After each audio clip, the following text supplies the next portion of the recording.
cooperativă totul e mult mai, că rămân doar 30% bani și de la mai mulți. Asta e ideea. E complicat. Știu, e vorba cu relațiile dintre membrii cooperativei. Salată puneți? Punem și salată, punem ceapă verde. Da. Cel mai devreme când, de fapt, despre o producție? Anul ăsta suntem puțin în întârziere, că am întârziat puțin cu scosul de prin solarea fostei recolte.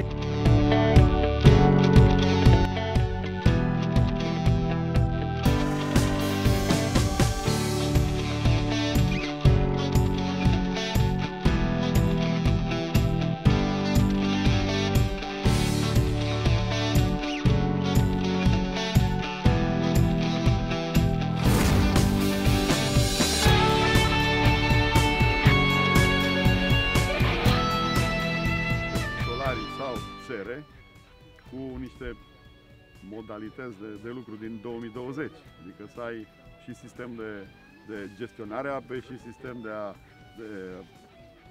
a menține o anumită temperatură și o anumită umiditate în seră controlat.